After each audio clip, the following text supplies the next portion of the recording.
don't know if this has ever happened to you during the course of a ball game, and welcome to another edition of Bury Your Bookie Greenlight Ventures presentation, brought to you by Bet Online. I'm Jeff Deforrest on a Peel Yourself Off the Mat Monday, and hopefully you guys were following our selections during the course of the week, because we ended up on a very rosy side of things, including what I thought what was going to be the bet of my lifetime, and that was going ahead and laying, and it ended up going off at 4 points, but we gave this game out at 4.5. Betting against the Miami Dolphins in their contest against the Seattle Seahawks yesterday, which turned out to be a wild adventure. And I don't know if this has happened to you, but I found myself during the course of the game as it was hovering at 17-3, with the Dolphins looking completely inept. Bozoic play by their quarterback. Awful coaching decisions, complete chaos on the sidelines, penalty flags flying like it was the United Nations. And somehow the score is 17-3. The underdogs are barking. And we put in a little sound effect here on the show. Thank you very much to my dog, Skippy. But underdogs are barking, and they're hovering around there at 17-3. And I'm thinking, don't fuck me, Seattle.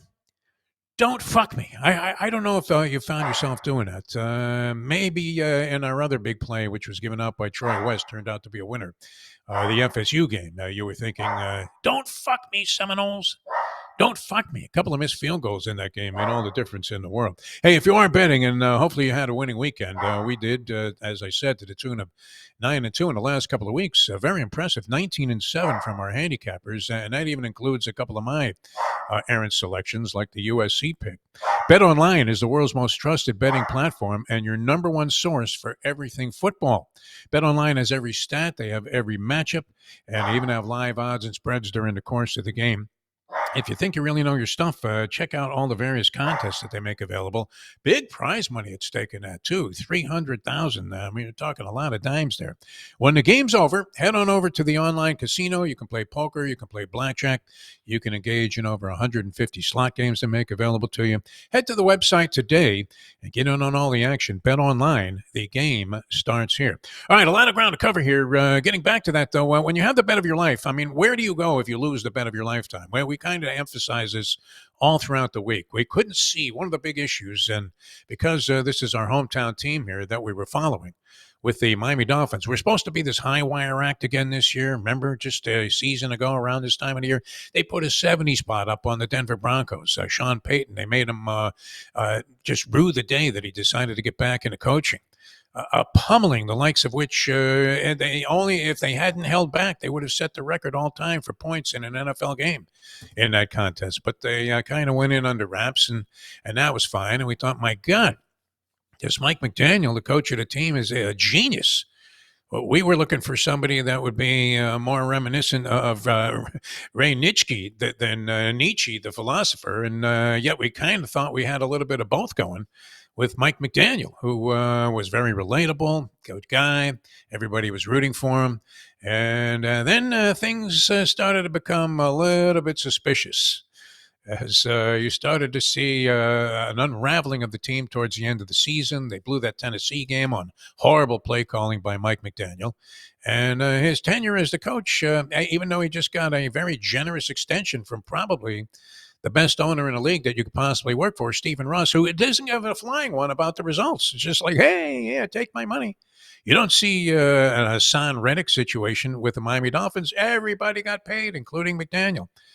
So there's peace, there's harmony. It's like going back to Woodstock in 1969. It's a veritable cash orgy going on with the organization. Tua gets paid, and things quickly unraveled. So there was no way that you could possibly see, if you watched any of the preseason action, which we told you, don't bet on the preseason games, but you might be able to make a couple of observations. It's tougher and tougher now that they put no emphasis whatsoever on preseason games. But one thing you could clearly see was that the Dolphins were poorly equipped to deal with an injury to Tua Tagovailoa, including having Skylar Thompson, who started for them in this game. And what was weird was this was known for a long period of time that he was going to be the starter.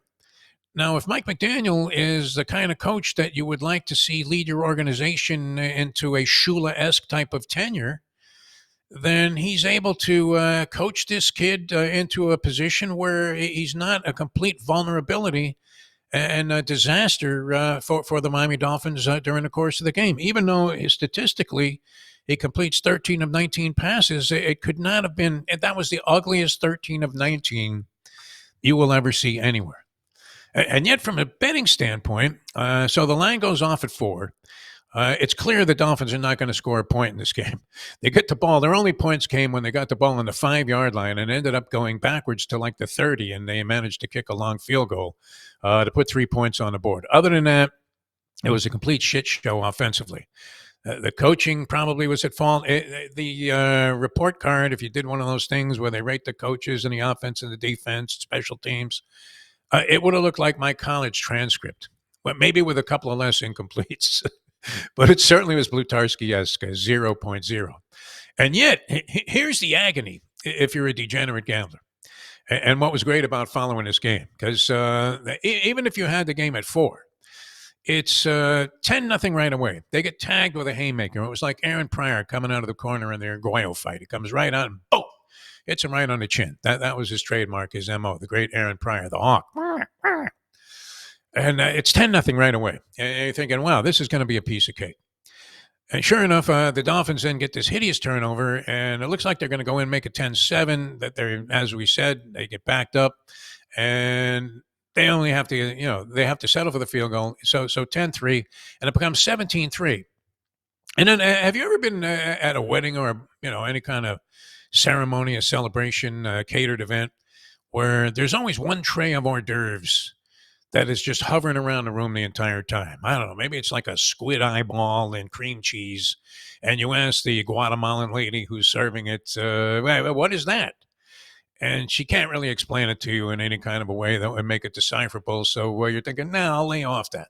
And she ends up kind of hanging in the corner. She can't get rid of this tray the entire time. It's just hovering around this silver platter of squid eyeballs and cream cheese or whatever creation it happens to be. And it's a brick. She never has to go back into the kitchen for more. She doesn't have anybody approaching her the entire time, except when she says what it is. Even though you can't understand it, you look at it and you go, I'm not eating that shit under any circumstance. So the tray just hovers, and that's what this game did. It hovered around like a silver platter of lousy hors d'oeuvres at a wedding, because it was 17-3 forever. Seattle's going 3 and out, 3 and out, 3 and out, and the Dolphins could do nothing, absolutely nothing. So you ended up having a fairly easy score there, 24-3, the final. And yet at different points in that ballgame, as secure as this victory seemed to be, as comfortable as you could be, with the point spread and going ahead and laying a few with Seattle there, which on the surface, you have to go by what you see sometimes. I mean, on the surface, even though Seattle is no juggernaut, which, again, they gave evidence of in this game, Geno's having a pretty good game, Geno Smith, and they can't put away the Miami Dolphins, who offer nothing in terms of resistance, zero resistance in that game. A horrible display, and it's thrown everything into question about that team. I don't know where they'll be when you look at point spreads for next week. They played a Monday night football game, and they will be hosting the awful Tennessee Titans. That's an interesting one. The Titans ruined their season a year ago. I don't know if there's any revenge factor, but that they are laying points at home, a small 1.5 to the Tennessee Titans. And that might be a game that has such a stench hovering over it and underneath it as well that you might want to lay out of. But certainly a bet against the Dolphins with Skylar Thompson yesterday was as good as you could possibly have it. And it should have been a much easier win. There should have not been any period of time where you're thinking about getting fucked. And we managed to make a score there. That was part of a big week. And a lot of other things happened yesterday. Wow. I mean, did this not consolidate that Bryce Young might be the biggest bust? I mean, people are talking about him in the same category as Jamarcus Russell. Jamarcus Russell, didn't he play like a little bit in the National Football League? And this guy, if you're going to read body language, it doesn't necessarily speak that he's been infused with the kind of ego that say, drove a Dan Marino to the level of greatness that he experienced, or any great quarterback. He just looks a little bit lost out there, but not the kind of kid that you're thinking that the rest of the team is rooting for his demise. because he comes off as being extremely humble, maybe to a fault. And it looked like he just was a miscast number one pick that had some ability that unfortunately wasn't going to be as good as the people anticipated. But then on top of that, the situation was exacerbated because he was on a really bad fucking team. But then enter Andy Dalton. They benched the guy, and they bring in Andy Dalton. And this was something that also came up with the people that were agonizing over the Miami Dolphins' just asinine performance in yesterday's ballgame against the Seattle Seahawks. Is why didn't they go after some guy like Sam Darnold, who's lighting it up with Minnesota now? Although got dinged up a little bit in this game. We're hoping that story continues, a little bit of a Cinderella comeback story or story of redemption for Sam Darnold, who's been a journeyman already at a very young stage of his career, and yet lighting it up with the Minnesota Vikings, who have been probably the surprise team so far in the early going of the National Football League season. But Andy Dalton comes in for the Carolina Panthers. The Carolina Panthers, one of those teams that you probably figured you could bet against. I'm sure there was some serious damage done in these survivor pools as the Carolina Panthers prevailed over the Raiders, who had just knocked everybody out of the survivor pool the previous week when they beat the Ravens straight up, including us. And so here are the Raiders at home against a pathetic Carolina Panther team, now with the backup quarterback in there. And what does the guy do? He absolutely lights it up to the tune of 319 yards, 3 touchdown passes, no interceptions, and they end up putting, 36 points on the board. Just incredible. How is that possible? That kind of turnaround with a backup quarterback. But Carolina wins outright, and that froze a lot of people out of some survivor pool situations, I'm sure. It burnt a lot of those that were backing the chalk in that particular ballgame. Just one of many surprising performances by a backup quarterback so far. That's been the story of the National Football League. Now, we had a good week. I want to recap a couple of things. But, did that not, performance by Andy Dalton, did that not consolidate the idea that Bryce Young, wow, how could he possibly put up those numbers? It wasn't as if, like I said, that the team you could have pictured going, oh, well, thank God that clown's out of here. Now we can really rally around this guy. Andy Dalton was probably more suspect than Bryce Young coming into the season. When was the last time he did anything of any great significance, except, be a redheaded quarterback, which, it's a rarity. Last week, the professor on the show on Friday, 3-1. He starts out with a nice victory in the Utah game. He was laying 2.5. They hang on by a hair there and win it by 3. So he won that one. He had Arkansas plus 2.5 over Auburn. They win it straight up, 24-14. And he also had Illinois in the early game on the Friday night when he gave out the picks, plus 7.5 over Nebraska. And Illinois prevails straight up in that one, 31-24. He loses with the game that I also ended up taking one on the chin on, and that was USC laying 5.5 on the road against Michigan. All of the logic there dictated that USC would win this thing. They were a team on the come, so to speak. Their defense was vastly improved. They had bulked up the defensive line. All of the logic is pointing in their direction. Michigan was not going to be able to throw the ball. They're using a backup quarterback who was beaten out by a walk-on for the starting job.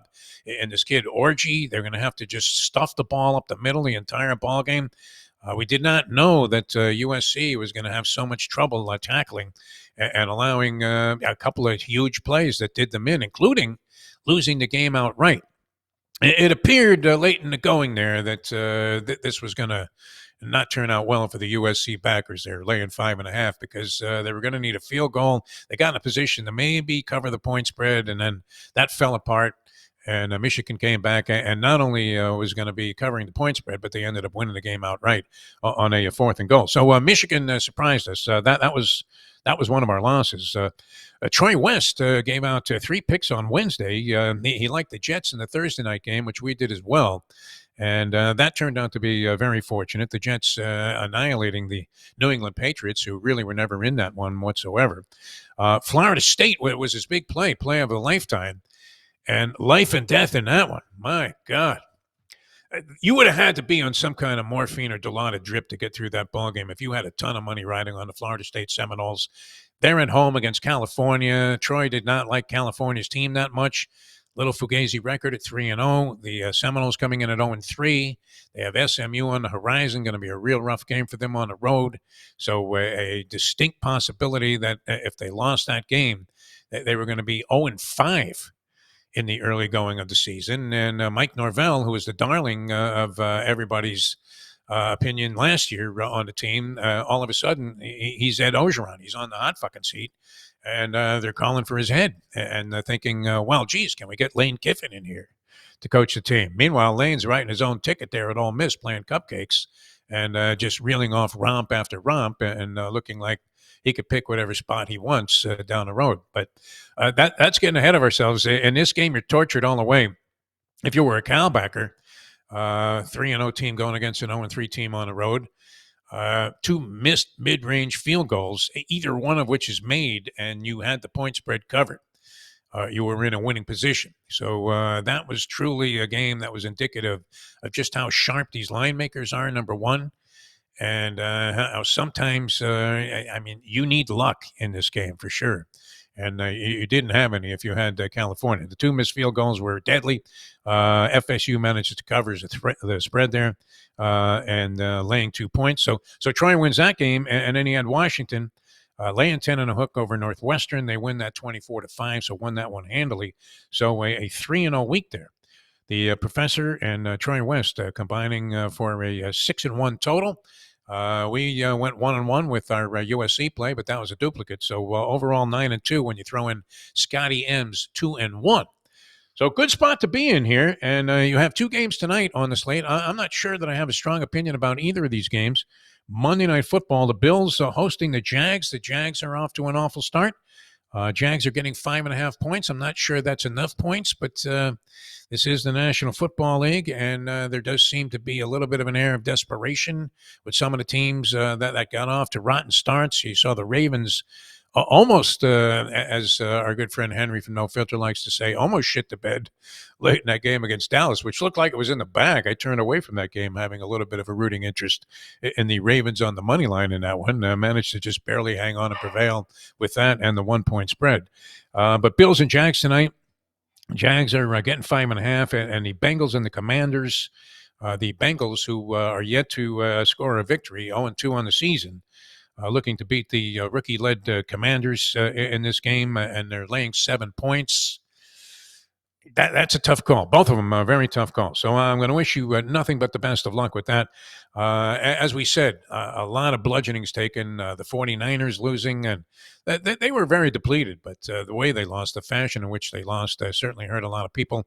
Raiders going down to the Carolina Panthers. These were destroyers in all of these survivor pools that were out there. So it was a rough week on some fronts, but once again, very profitable week for us here on the show, Bury Your Bookie. So hopefully you guys took advantage of that, and we'll see if we could do it for you again this week. We'll have Scotty M and his picks for you tomorrow.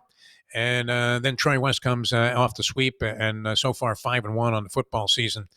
He comes in on Wednesday's edition of the program, and the professor on Friday, and we'll cook something up for you on Thursday as well. So follow us all week long right here on nofilter.net and the various other platforms that carry the show. And it was dangling there like a plate of hors d'oeuvres, man, wasn't it? On a silver platter. They were waiting to get this game away to the point spread, the Seattle Seahawks, and managed to prevail. And so we felt pretty good about that, and hopefully you did too. All right, we'll see you next time. Thanks so much for tuning in. Catch you on the next edition of Bury Your Bookie.